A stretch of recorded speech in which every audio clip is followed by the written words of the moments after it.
Hey guys, it's Robin, RsIslandCrafts, and welcome to my craft room. This is my WiP It Wednesday video where I'm going to show you whatever's been going on in the craft room this week. Miss Mocha is refusing to leave the area, so she gets to be part of the video today. This is my mini stacks quilt that we are doing as our quilt along. This is going to be staying in my house, so for any of you who freak out about cats on quilts, it's okay. This is mine. She loves to lay down on blankies. Hi, Miss Mocha. Miss Mocha is 7 years old. And she is my purr.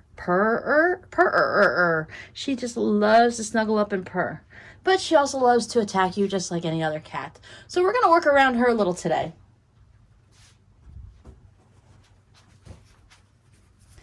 Now over on my Patreon group, we are doing a quilt along there also. And Miss Mocha loves to lay under quilts too. So this is the one I'm working on with them.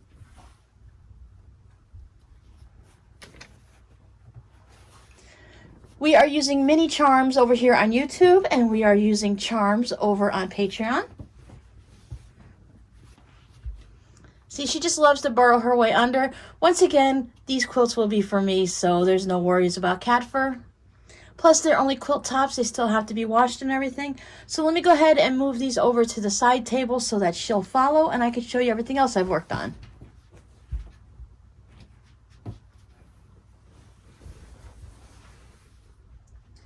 Now, Miss Mocha, she does have a quilt of her own, so you don't have to worry about that. But she just loves every new quilt that comes along.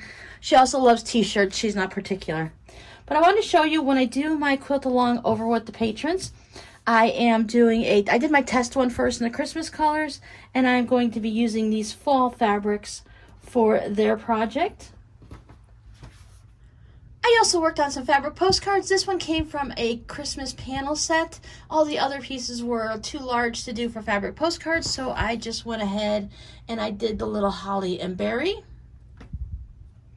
I also had one with just this yellow square with the inside for the different Halloween ones. So we have a witch flying towards the moon with the bat. We have her perfume, which is an ode to swamp. The tombstone with a rest in peace. I just love the really bright colors, and I bordered it out with some of my blenders just to keep with that bright colors and to make it large enough to fit onto the postcard. I mean, if you're going to have Halloween stuff and witch stuff, you've got to have some frogs, right? More ode to swamp, and this is a chin hair enhancer because every good witch needs to make sure her chin hairs are just perfect. What do you find in your purse if you're a witch? Well, you're going to find some black and orange lipstick and a nice orange hairbrush. Double toil and trouble. Either she is invisible or we are just looking at her hat and boots next to the cauldron. So I went ahead and used my green thread to match up with the fronts and the greens and stuff like that. I did it in the feather stitch all the way around. I am gearing up for a large shop update in the next couple of weeks, and these will be there. But of course, at any time, if there's something you know you want right away, just go ahead and let me know, and I'll get it quickly listed for you. I was debating whether or not to list these all in one big listing, so then you can just let me know which one you want. I try not to clutter the shop with an abundance of individual listings, but I think since they're all so different that I will list all of these individually. And then you can just go to the postcard tab and find which one you want there. My huge finish for the week is the Honey Study hat by Andrea Mowry. It's the one that has all the fun cables and then the brioche honeycomb stitch. This definitely needs a good wash and block. I do, of course, have to weave in the ends and everything, but this is where you saw it last, and I was just getting up into all the decreases, so everything just, the cables go right up to the tippity top. So it carried the decreases of all the sections all the way up, so that turned out really lovely. And just as since this is the last time you're going to see the hat, the pattern called for 215 yards or 56 grams of a specific wool. the friend that I knitted for, she wanted to use the same wool that they did. Now, I think they just tell you 56 grams because that's the size of the skein, because I have 15 grams left. I like to mark it on a little baggie for her and put it in there. And the wool she chose is from Lichen and Lace. It's a very rustic wool. I'm going to guess that it's going to soften up some, but it's very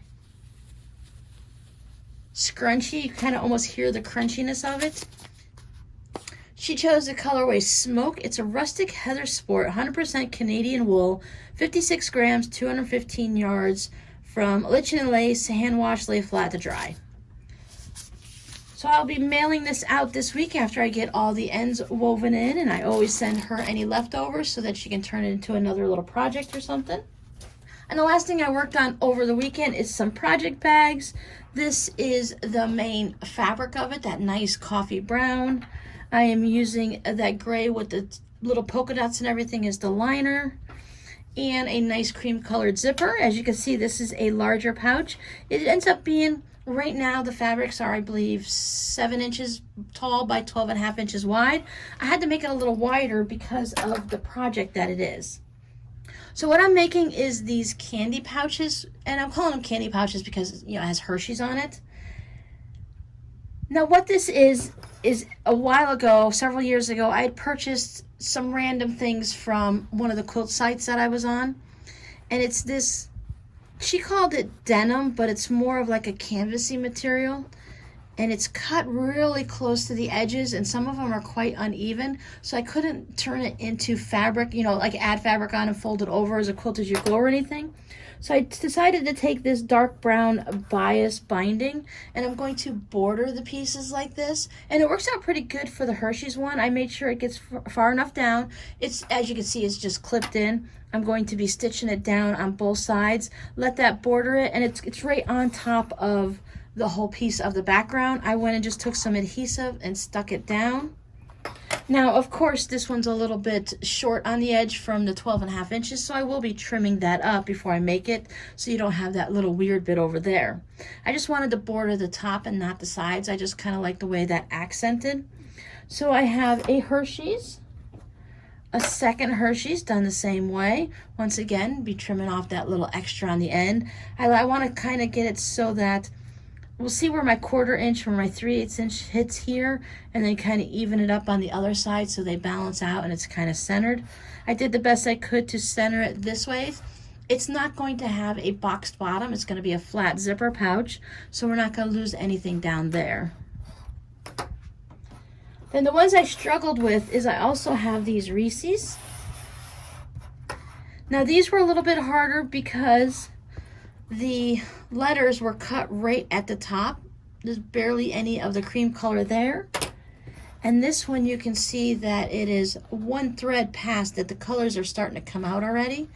And they're not cut at an even angle. So specifically, the first one's not too bad. It kind of went across nicely and I could evenly space it on the top and bottom. But this one, when you put it on, it kind of goes down at an angle like that. So I haven't decided if I could possibly even it up by trimming off some of the top to make it kind of lay even this way, or if it's just going to be at an angle. I'm going to do the best I can, but it might just end up being just a little bit crooked on there based on the fact that that's the way the product was sent to me and I don't have any options with it. But I did think that adding this bias binding and top stitching that down is a great plan. I really love that I just happen to have that dark brown in my stash. I randomly pick them up at the thrift stores and stuff like that. So the brown is almost the same shade. It's just one shade lighter than the outline of it. So I thought it worked really well. So I'll be working on these pouches this week. I still have another Hershey and another RsIs that I thought I would stick maybe into a tote bag versus zipper pouches. One of the RsIs has already been claimed, but the other 3 will be going in the shop once they're finished, again, for the huge shop update. So that was all the crafting I got into this week. It kept me pretty busy all week long. This week really flew by. Actually, the last couple weeks, it seems that we are definitely into that time of the year where time just speeds up as we're just rolling towards all of the holidays. School has started in most places. They're doing that hybrid thing down here like they are everywhere else. So we're gearing up. We've got school started, and then we're going to start getting into, a lot of you guys are getting some fall weather, and many of you are still getting those high 90 degrees, that last bit of summer before we get into the fall. And before you know it, it's going to be Halloween, Thanksgiving, and Christmas, and it'll be 2021. I was thinking the other day on how crazy it is that it's going to be 2021 next year. I graduated high school in 1987. I was turning 31 in the year 2000, so I thought, wow, the year of like 2025 just seems so distant. I remember back in the 80s and stuff when 2025 was like Star Trek and, you know, all those distant things, the Jetsons and stuff like that. So it's really kind of just crazy just to think that we are now living in those years that we thought were so far off back when I was 18. I want to thank everyone for hanging out with me on my little surprise live stream this weekend. It was great fun chatting with everyone while sewing on my project, and I know we're definitely going to be doing it in the future. I have a project set aside that I'd love to go ahead and stitch along with you guys. I will give everyone plenty of notice ahead of time so they can gather up the supplies if they choose to do it with me. I know it's an EPP project and not everyone is interested in doing hand sewing and English paper piecing, but even if you're not interested in doing that specific project with me, grab your own project and work on it while we chat away. It's really fun to chat with people in the chat area, and whether or not you're working on a project or just sitting around chatting with everyone. I know I love going on other people's live streams and just hanging out in the chat and talking with people that I see, because a lot of times we just bounce from one live to the next and you're just hanging out with a good portion of the same people. And it's great to meet new people because each live has people that are just go to their lives and they don't go to the other different YouTubers and stuff that we all follow. So it's a fun way to meet new people that are like-minded and do the same type of crafting that we do. Now this week, I'm not really sure what I'm going to be working on. I do know that I want to finish up these pouches, and I also need to start working on one of my quilts that I'd started. This Friday's video, you can look forward to more on the tutorial for our mini stacks. We'll be sewing that all together. And then on Sunday, on my patrons, they can look forward to seeing their table topper coming together like that. So thanks for hanging out with me, guys. I hope you have a great week and get some crafty time in, and I'll see you next time. Bye.